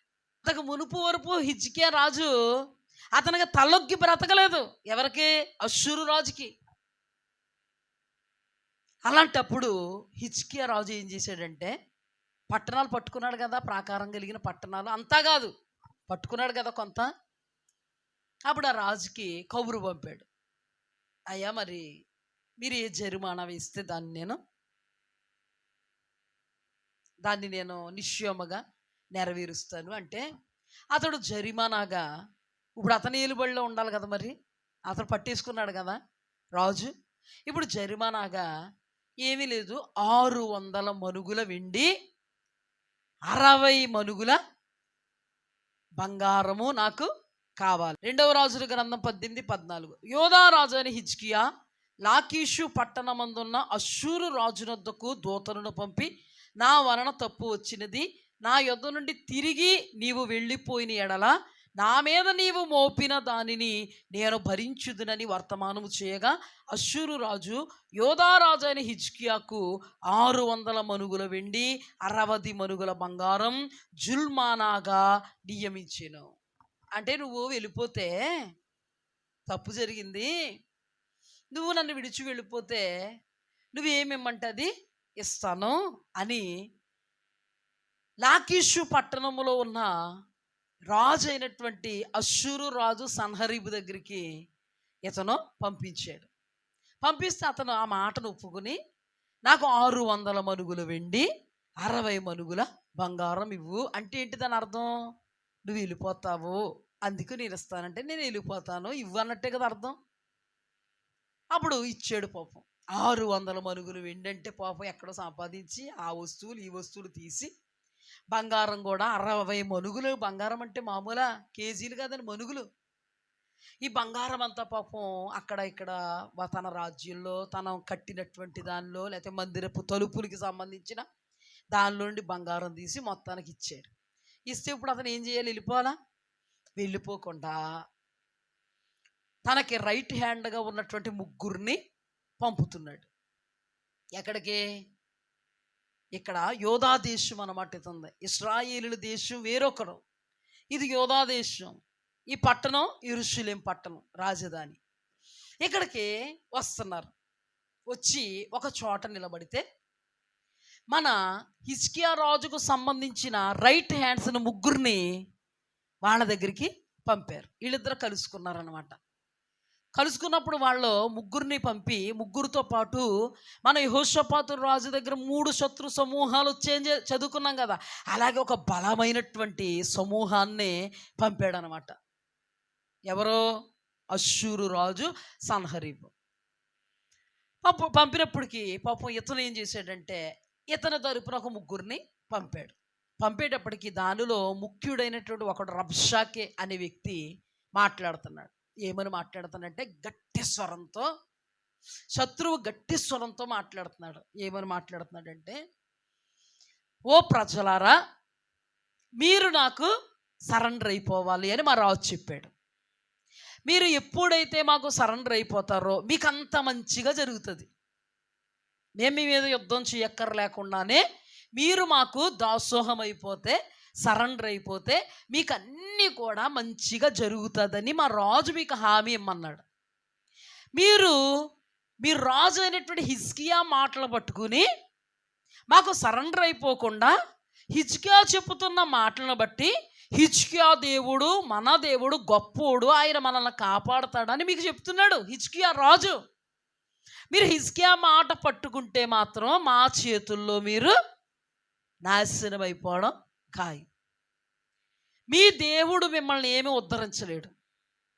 హిజ్కియా చెప్పుతున్న మాటలన్నీ ఉత్తి బోటకపు మాటలు. మీ దేవుడు నా చేతుల్లో నుంచి మిమ్మల్ని రక్షించలేడు.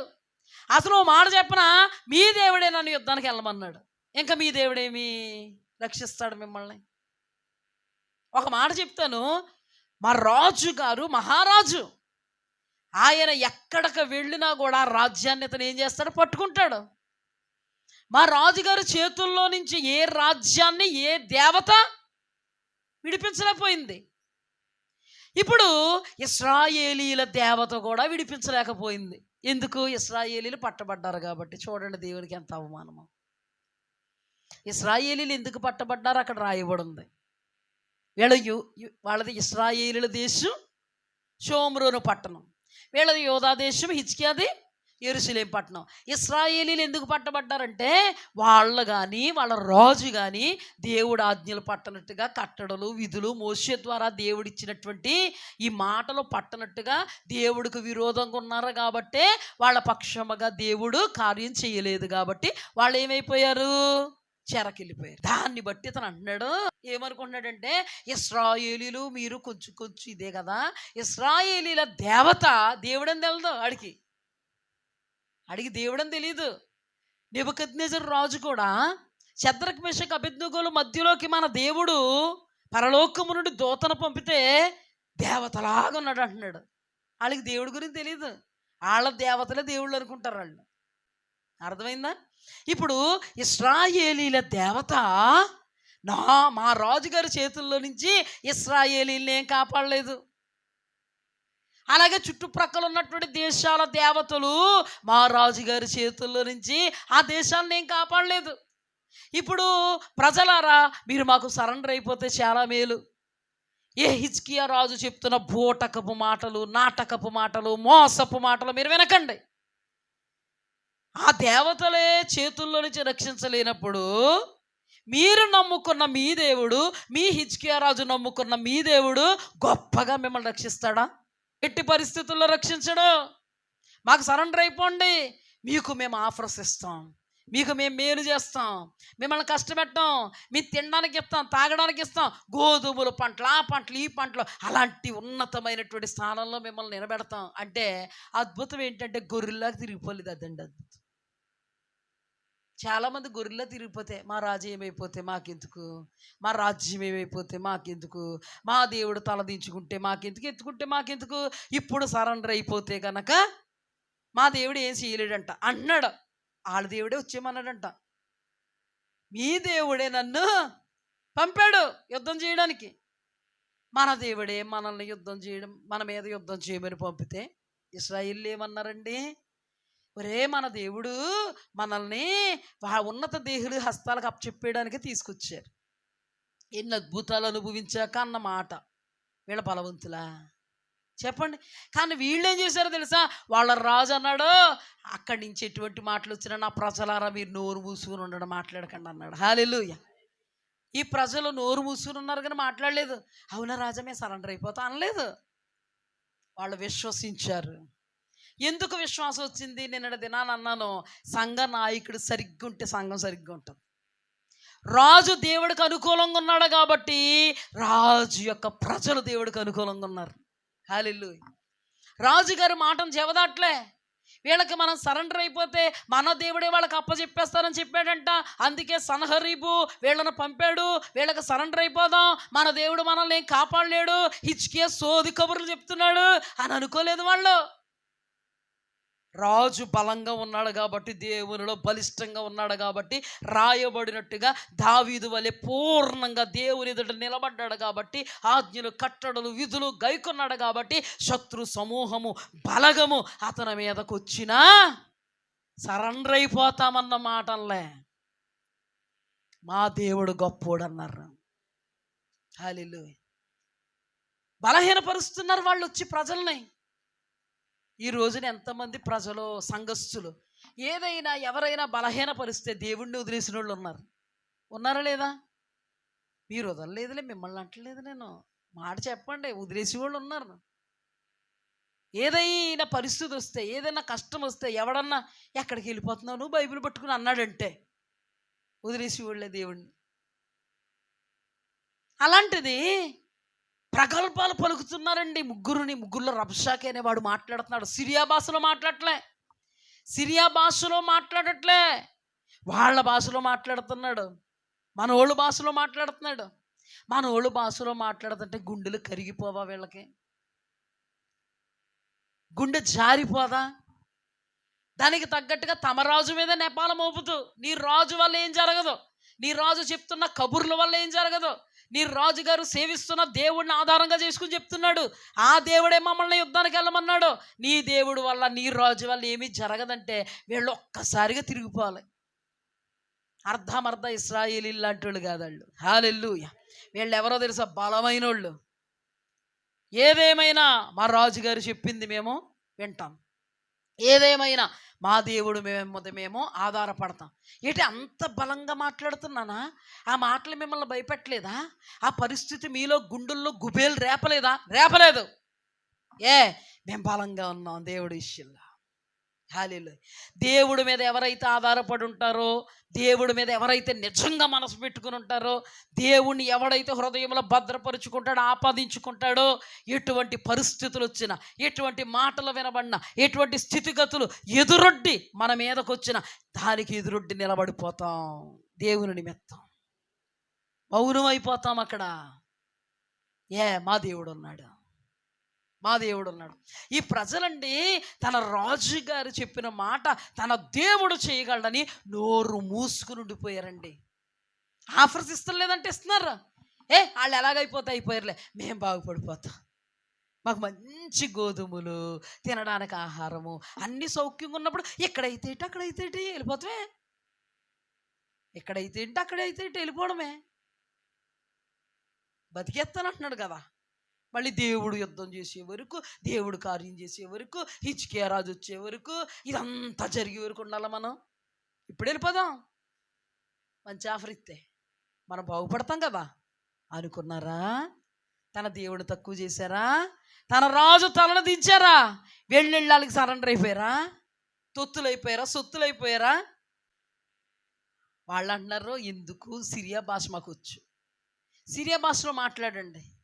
ఎందుకు? ఆ భాష వింటే మా ఊళ్ళకి భాష అర్థమైపోయి, ఈ మాటలు అర్థమైపోయి బలీనం అయిపోయి మీకు సరెండర్ అయిపోతారేమో అన్నాడు. అని ఉద్దేశంతో మా భాష మాట్లాడకండి, సిరియా భాష మాకు వచ్చు, సిరియా భాష మాట్లాడండి. శత్రువు సిరియా భాష కాదు మీ భాషలో మాట్లాడతాను మరీ బిగ్గరగా మాట్లాడుతున్నాడు. శత్రువు ఎంత బిగ్గరగా మాట్లాడినా మన గుండె ధైర్యం చెరగకూడదు. శత్రువు ఎంత బిగ్గరగా, ఎంత బలంగా దెబ్బ మీద దెబ్బ మనం ఏదేసిన దెబ్బ మీద దెబ్బ వేసినటువంటి వాడిని దెబ్బకు అప్పగించి దెబ్బలన్నీ మాన్పి నిలబెట్టగలిగేటువంటి దేవుడు మన దేవుడిని మనం నిఠారుగా దేవుడి కోసం నిలబడ్డారు లేదా? వాళ్ళు గిరా తిరిగిపోయారా? పరిస్థితులకి, మాటలకు తిరిగిపోయారా? వాగ్దానాలు ఉన్నాయి కదా, ఎందుకు తిరిగిపోక్కర్లొద్దు. వాగ్దానం చేసిన దేవుడు నమ్మదగిన దేవుడు. వాళ్ళ దేవుడు ఎంత శక్తిమంతుడు. ఆయన శక్తి మారిందా? ఆయన బాహుబలం మారిందా? ఆయన ఏదైనా చేయగలడు కదా. వీళ్ళు మాత్రం చెక్కు చెదరకుండా మౌనంగా నిలబడిపోయారండి. ఆ ప్రగల్భాలు, ఆ భయంకరమైన మాటలు, ఆ వేదనలు పుట్టించే మాటలు, భయాందోళన కలిగించేటువంటి మాటల్ని లక్ష్యమే పెట్టలేదు. మరి ఎవరిని లక్ష్య పెట్టారు? తన దేవుణ్ణి లక్ష్య పెట్టారు, తన రాజు మాటలు లక్ష్య పెట్టారు, తన రాజు మార్గాన్ని లక్ష్య పెట్టారు. హల్లెలూయా. లక్ష్య పెట్టారు. వీళ్ళు ఏం చేశారో తెలుసా? ఈ ముగ్గురు బట్టలు చింపేసుకుని వచ్చేసారండి. వాళ్ళు ఇలా లేరు మహాప్రభు, హిజ్కియా రాజా. వాళ్ళు మన మీదకు యుద్ధానికి వచ్చేలా ఉన్నారు. ఎత్తి పడుతున్నారయ్యా. ఏ దేవత తమ దేశాన్ని కాపాడింది? ఇశ్రాయేలీల దేవుడు తమ దేశాన్ని కాపాడా అన్నట్టుగా మాట్లాడుతున్నారు. చాలా మన మీదకు యుద్ధం చేయడానికే రెడీగా ఉన్నారు, కానీ వాళ్ళు వెనక్కి తగ్గడానికి రెడీగా లేరు. అయ్య బాబోయ్ అని మొరపెట్టలేదు, ఎలుగెత్తి ఆడలేదు. ఎవరు? హిజ్కియా. ఏం చేశాడో తెలుసా? మందిరంలోకి వెళ్ళిపోయాడండి. హల్లెలూయా. మందిరంలోకి వెళ్ళిపోయాడు. బట్టలు చింపేసుకుని, వాళ్ళు బట్టలు చింపేసుకున్నారు, ఈయన బట్టలు చింపేసుకుని మందిరంలోకి వెళ్ళిపోయి వీళ్ళని యెషయా ప్రవక్త దగ్గరికి పంపుతున్నాడు. మందిరంలోకి వెళ్ళి ఏం చేసి ఉంటాడు? ఎలుగెత్తి ఏడిసి ఉంటాడా? మొర పెడుతుంటే యెషయా ప్రవక్తలో నుండి దేవుడు మాట్లాడుతున్నాడు. హల్లెలూయా. 2వ రాజుల గ్రంథం 19వ అధ్యాయము 5వ వచనం. రాజు అయిన హిజ్కియా సేవకులు యెషయా యొద్దకు రాగా యెషయా వారితో ఇట్లనెను, మీ యజమానునికి ఈ మాట తెలియజేయుడి. యెహోవా సెలవిచ్చినదేమనగా, అష్షూరు రాజు పనివారు నన్ను దూషింపగా నీవు వినిన మాటలకు భయపడవద్దు. అతనిలో ఒక ఆత్మను నేను పుట్టించును. అతడు వదంతి విని తన దేశానికి వెళ్ళిపోవును. తన దేశమందు కత్తి చేత తన కూలజేయుదును. హల్లెలూయా. దేవునికి మహిమ కలుగును గాక. ఇప్పుడు దేవుడు వాగ్దానం వచ్చేసింది, ప్రవచనం వచ్చేసింది, దేవుడు మాట వచ్చేసింది. హల్లెలూయా. ఇంతకు ముందు దేవుడు మాట రాకపోయినా తన వైఖరి ఎలా ఉంది? నిలకడగా ఉంది. ఇప్పుడు దేవుడు మాట వచ్చేసింది, ఇప్పుడు ఎంత నిలకడగా ఉండాలి? హల్లెలూయా. ఇప్పుడు చెప్పు, నీకు వాగ్దానం ఉందా? నిలకడగా ఉండగలుగుతున్నావా? నీకు ప్రవచనం ఉందా? నిలకడగా ఉండగలుగుతున్నావా? నీకు వాగ్దానము ప్రవచనం ఉన్నా, నీకు దేవుని వాక్కున్నా, అతలాకుత పరిస్థితులకు నువ్వు నిలకడగా ఉండలేకపోతున్నావంటే ఏమీ నీ దేవుడు అర్థం చేసుకోవాలి. నిన్ను నిలకడగా ఉండాలి కదా. అంటే నేను నిలకడగా ఉండకూడదంటే అతలాకుతల పరిస్థితులు ఏం సంభవించనివ్వద్దయ్యా, నేను నిలకడగా ఉంటాను. బాగుంటుంది అది. నేను నిలకడగా ఉండాలంటే నా పరిస్థితులు అనుకూలంగా ఉండాలి, అప్పుడే నిలకడగా ఉంటాను. బాగుందా? ప్రతికూల పరిస్థితులు వస్తే నిలకడగా ఉంటే బాగుంటుందా? నిలకడగా ఉంటే బాగుంటుంది. ఇక్కడ శత్రువు వచ్చేసాడు, వాగ్దానం కూడా ఇంకా ఏమీ ఇవ్వలేదు, దేవుడు మాట తెలియదు. అయినా కానీ బట్టలు చూపుకుని దేవుని మందిరంలోకి వెళ్ళి దైవజనుడు ప్రవక్త అయినటువంటి యెషయాను నమ్ముకుని దేవుడు సన్నిధితో ఎలుగెత్తి మొర్ర పెడుతూ ఉంటే అప్పుడు వచ్చింది వాగ్దానం. నీకు ఇంతకు ముందే వాగ్దానం ఉంది కదా, నీకు ముందే ప్రవచనం ఉంది కదా, నీకు ముందే ఒక దర్శనం ఉంది కదా, నీకు ముందే ఒక వాక్కు ఉంది కదా, ఇంకెంతకు అతలాకుతలం అయిపోతావు? ఇటువంటి పరిస్థితుల్లో ఇంకెంత నిబ్బరంగా ఉంటే టైం దగ్గరికి వచ్చింది. ఇంకెంత నిబ్బరంగా ఉండాలి. ఇప్పుడు ఒకవేళ నీకు దేవుడు మాట ఇవ్వలేదు, ఏదో కోణంలో నీకు వచ్చేసింది అనుకో ఈ శ్రమ, దేవుడు మాట ఇవ్వలేదంటే నువ్వు అల్లల్లాడిపోవచ్చు. ఇప్పుడు దేవుడు నీకు మాట ఇచ్చినప్పుడు నువ్వెందుకు అల్లకొల్లం అయిపోతావు? నిన్ను అల్లకొల్లోలము చేసే పరిస్థితులు ఎదుట దేవుని నిమిత్తము నువ్వు ఎలా ఉండాలి? ధైర్యంగా ఉండు. అతలాకుతల పరిస్థితులు రాకమాను. పాట కట్టాం కదా, పాట కట్టామా రాదా? యోసేపును నా ముందుంచిన యేసయ్యా, నా దర్శనం నెరవేర్చా సమర్థుడవు. యోబు జీవితం నా ముందుంచిన యేసయ్యా, నా శ్రమలను విజయముగా నీవు మార్చెదవు. విజయముతో నేను సాగెదను, సాక్షినైనే